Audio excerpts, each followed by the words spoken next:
What's up guys, back again in the shop. So we got the EK coupe that we are getting ready to get fixed up and sold right now, doing a valve adjustment. So I got my numbers right here. Intake 3,000ths to 5,000ths, that's in inches, and exhaust 6,000ths to 8,000ths. So I'm gonna get my another blanket so I can set it over, not a blanket, but whatever the fuck this thing's called. Something to make sure that the paint don't get scratched. It's around here somewhere, but we've got a lot going on, like always, so it's a mess, so I just gotta go find it. But yeah, gonna get the valves adjusted within spec to where they're supposed to be, so the motor can have as much compression as possible, so we can make the most jam as possible. So I'm trying to make big progress on this.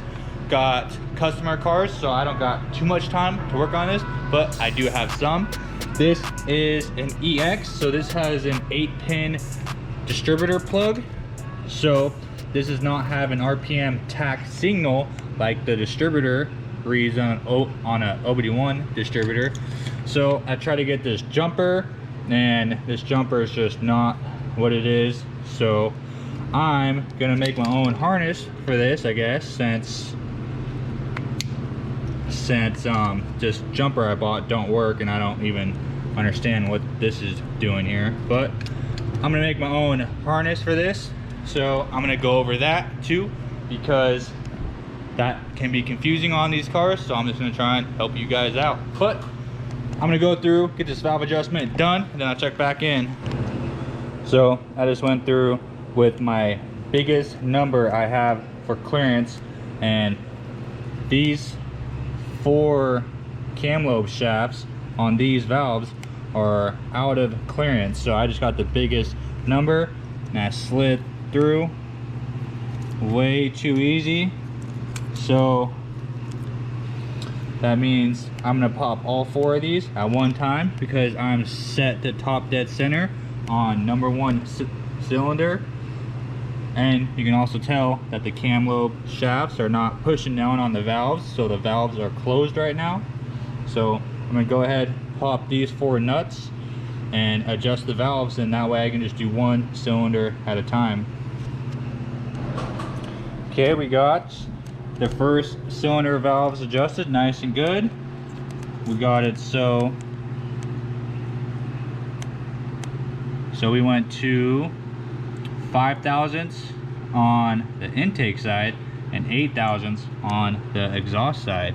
So let's get our 5,000ths one. That's the number on top right there. We're gonna go through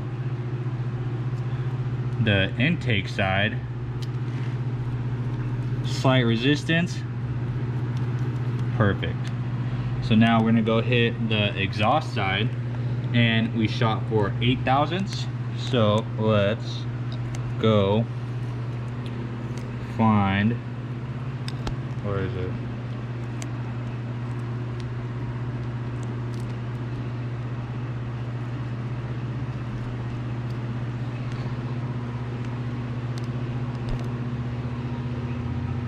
So now we got 8,000ths. God, just can't pick it up, huh?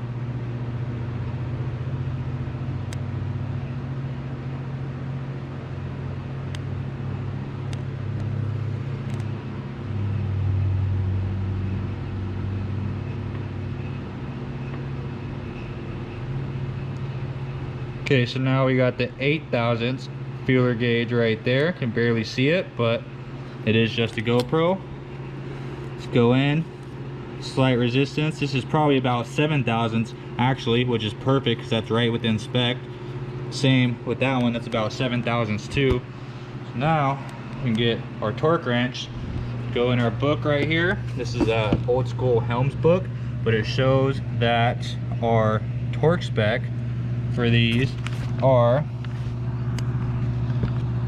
18 foot-pounds. So got the torque wrench out.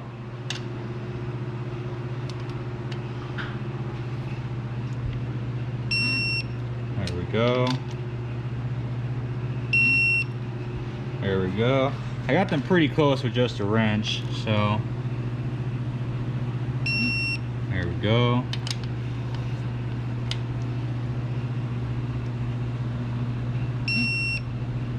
Bam. So now cylinder 1 is done, and I'm gonna do the rest just like that, and then I'll check back in after they're all done.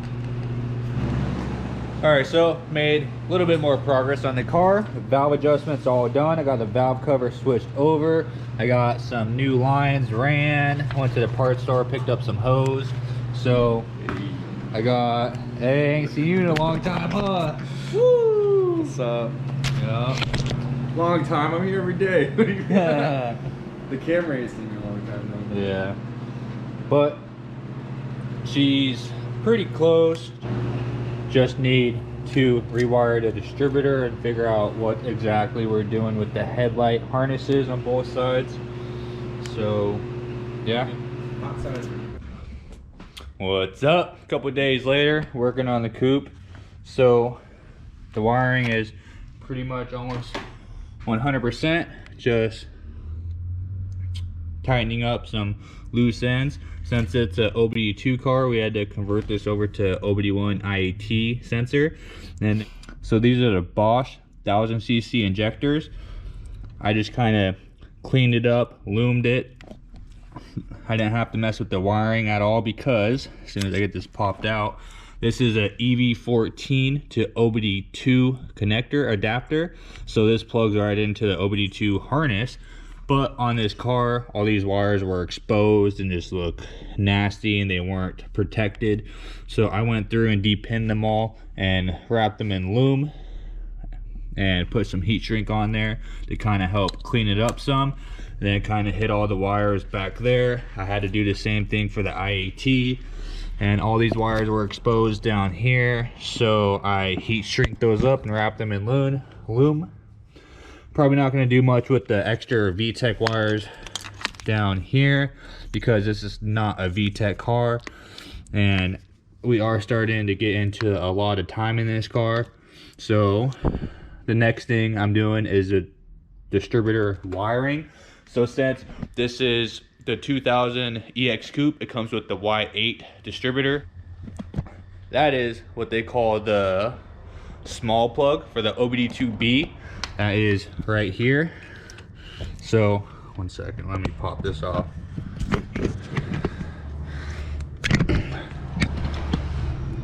So this is what they call the small plug. It only has 8 pins. On the Obd2A plug, it has 10 pins.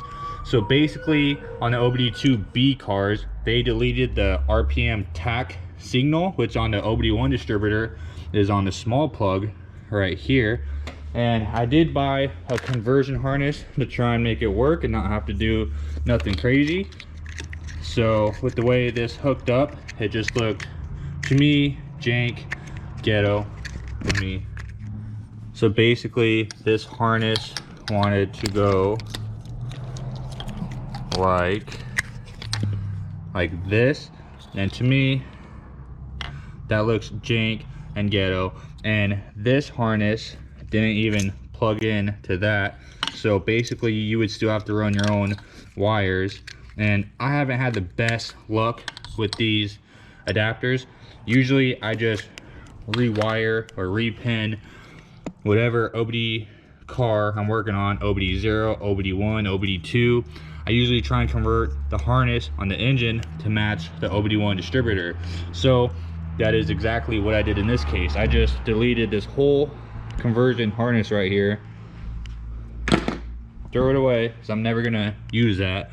And what I did, I depinned, I believe this was the ignition signal on pin number 5 on the Obd2B side, which was right here, black and yellow. I depinned this, so now I cut this plug off of a Obd2, or I cut this plug off of a Obd1 harness. So now I can build my own harness for this. Here's my RPM tach signal that this harness does not have. I'm gonna run this to the ECU, and I'm gonna connect these 2 wires right there and wrap them in heat shrink, of course. And I didn't really have to move any pins around because Obd2 and Obd1 are the same. I already went through and checked again. So basically it goes 1, 2, 3, 4, and all these pins are the positives for CYP, or let's go in order, huh? All these pins are positives right here for ignition input, CKP, CYP, and TDC. These are all positives, and all the ones on the bottoms are negatives too. And you can see where I pulled that pin out down here on number 5. Let's see if the GoPro will focus. So you see how that pin's gone right there. If you follow that through the harness on the Obd1 side, it doesn't have a pin there. So that just kind of back things up that this conversion is done right. Super simple. And once we fire up the car, after this is all wired in, she should be mint. These are really easy to depin too, so if there's any issues, we can just swap around a couple wires. But basically, if the distributor ever goes bad and needs to be replaced, you can put on a new Dizzy and not have to worry about changing up wiring, because it's all done on the engine harness side of things, not the distributor side. So just kind of thinking ahead, making sure you're planning. So I'm gonna get this repin, and then I need to get a new reverse sensor for this. And then after that, the engine, it needs grounds. And after the grounds, on the engine side of things, we're 100%. Then I just need little miscellaneous things like throttle cable right here. I also reloomed the map sensor and all that stuff.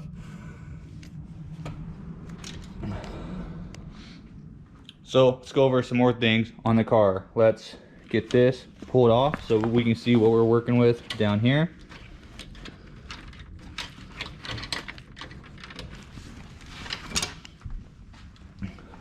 So let's hang this up someplace nice.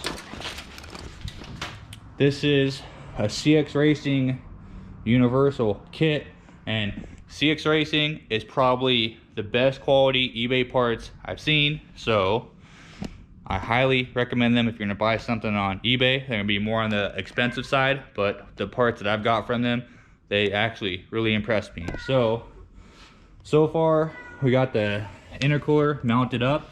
We just built some extra. Then after this is nice and supported, we kind of cut these. So we cut the piping up to kind of make it fit to where we would like. Got it all tigged up, and we put the intercooler piping down here and tried to make it tight up here so we can have room for our exhaust that's going to be coming down through here. So